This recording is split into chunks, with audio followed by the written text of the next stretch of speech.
This is the DEC 248 semi-automatic screen printer with dual camera alignment.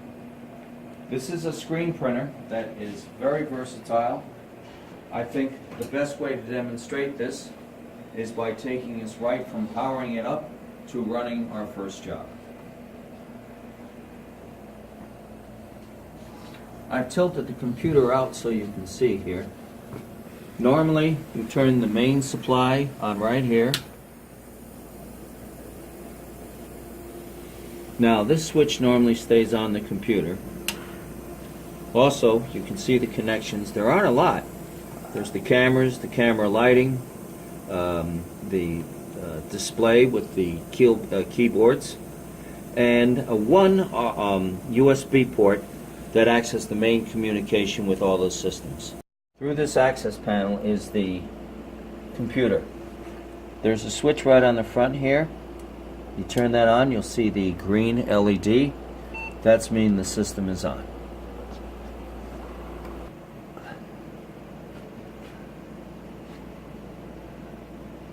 As the system boots up, it'll start all of the DEC printing programs.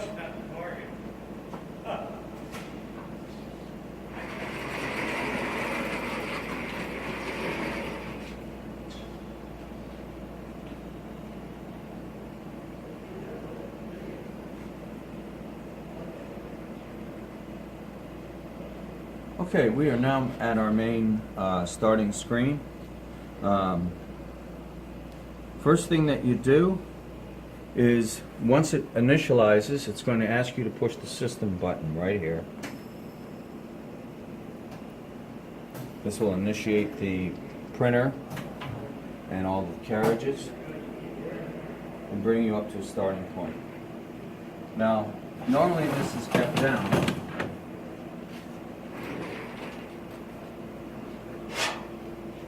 I'm just going to use a little magnet here to trip that out so we can watch some of the operations. First, before I show all of the individual components of the system, I'm just going to go ahead and run a job here. I'm not going to actually print, but I'm going to show every one of the other segments involved in the process. Also, I'd like to bring your attention to this key switch down here. This key switch is important. It is represented by a display up top that in one position it says use both go buttons, in another position it's a single button, and in the third position would put you into diagnostics.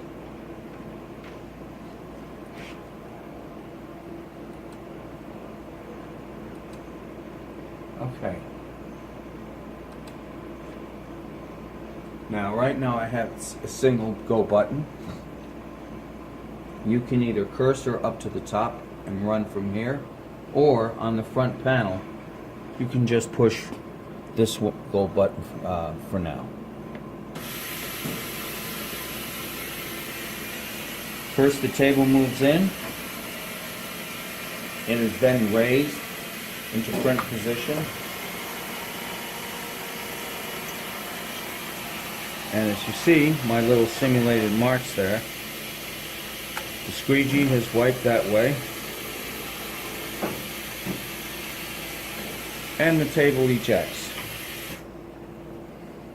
Now you can then take off your product, put on your next unprinted product, and even though the carriage is all the way to the forward end, you can just push go again.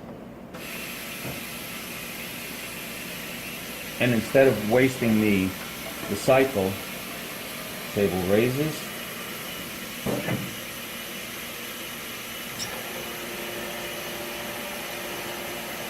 It'll just print in that direction.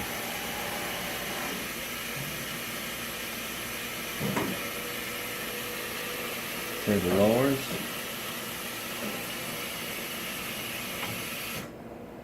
And your printed project comes out. You can basically control most of the functions of this system by a rollerball type mouse. There is a keyboard available for changing numerical values in the setup, but you can mostly control everything right from here, and it's pretty simple. I'd like to show you some of the individual features. We're going to start by going into Diagnostics. Diagnostics, of course, will tell you to turn the key to the Diagnostics position. Click OK. Now, we can view all of the different inputs to the system from the different sensors right here. As you can see, if I were to take the key switch right now and move it, the key switch is in position 2, it can be in position 1 or position 0. Put back in Diagnostics. Even if we go to the cover right now, cover switch, I have this little magnet over this magnetic switch, so it thinks the cover's closed. But watch, if you take it off, it knows that I opened it. Put it back on, open it. So these can be very handy in diagnosing problems if they should arise.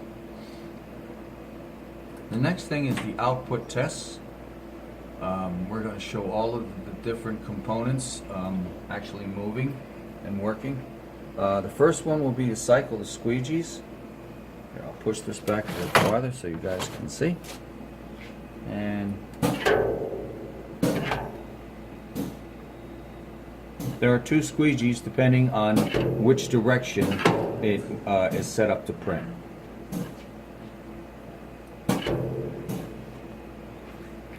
Next, we're going to drive the carriage forward. Again, this is great for diagnostics purposes. You can start or stop, whatever you want to do.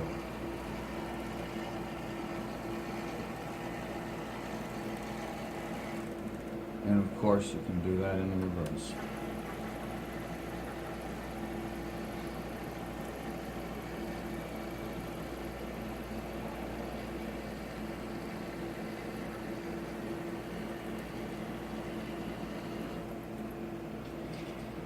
Now, the table to your far left with the cameras over it. Again, the same, you can start or stop this, and you can raise that table up, and you can as well put it down.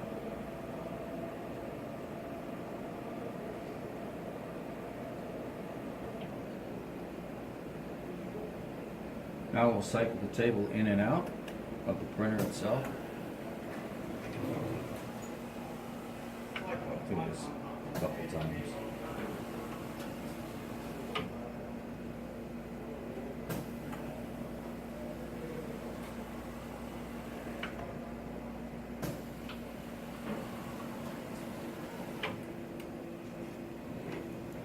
Now, next one is the toggle table clamps. Right now you can fine adjust the positioning in X, Y, and theta on here. All of these are loose and can be moved about.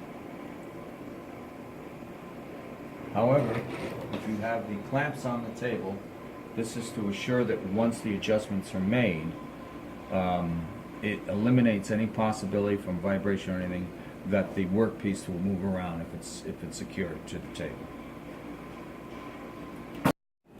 And if you should need vacuum to secure down your workpiece, you can also turn the vacuum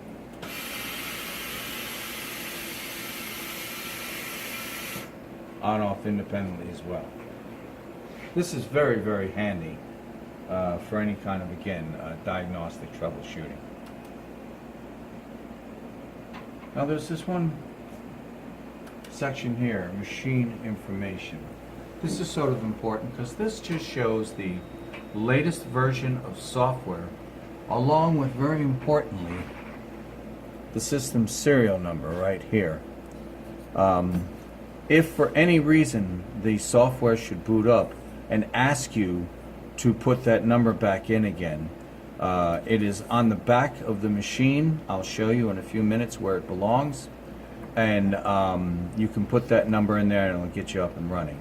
It happened to me once where it needed once it was first being used again, So I don't think you'll have a problem after this, but it's important to know where that number is. Hold on, I'm going to show you. This plug that you see right here is for a printer adapter. It is also made especially for this system by the DEC company, and right on there, that serial number is printed very clearly. So in any way, if that serial number ever gets lost, you can find it on the printer adapter plug.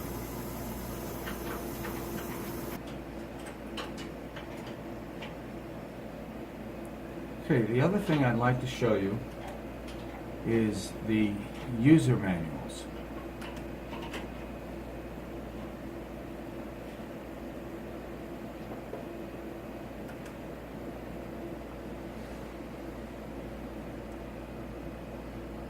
Now the system running the machine is still there, it's still up and running.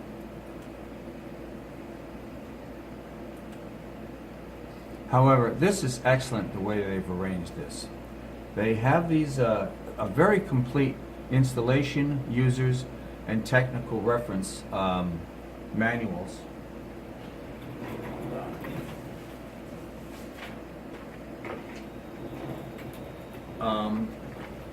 Just to show you a couple here real quick, if we jump right in the installation manual.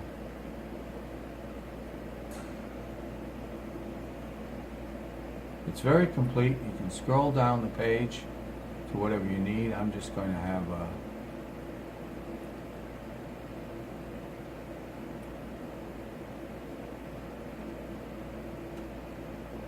just as an overview here.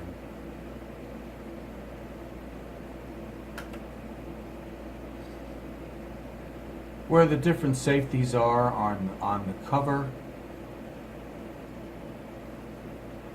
They give a nice diagram of how you can operate the system with one hand or two hands for safety purposes. They always have a nice pictorial showing just about everything on here if you should need that. So this is very handy. That's just an example in the installation guide. Then there's the actual user guide that shows you how to set everything up.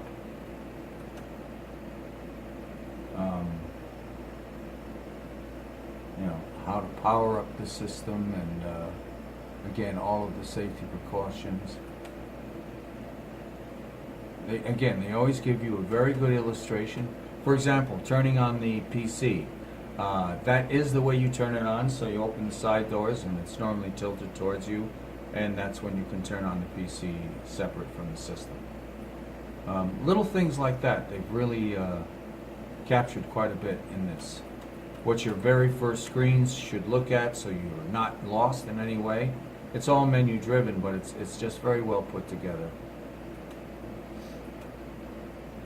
A technical reference, which is very handy,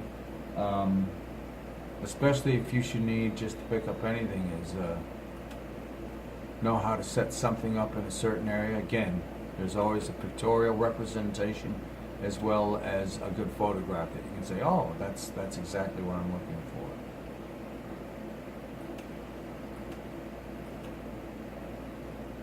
for. So now we'll return to our system here, and it's now going to want me to turn the key again, once again out of Diagnostics.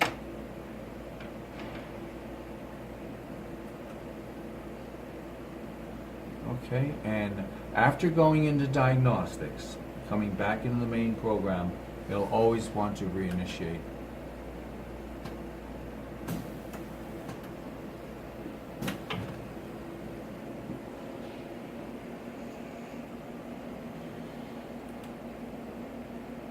And we'll finish up by running this job a couple more times.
The only other thing to remember is this is powered by normal 120 volts AC, but it does require anywhere from a 75 to 85 psi compressed air line as well.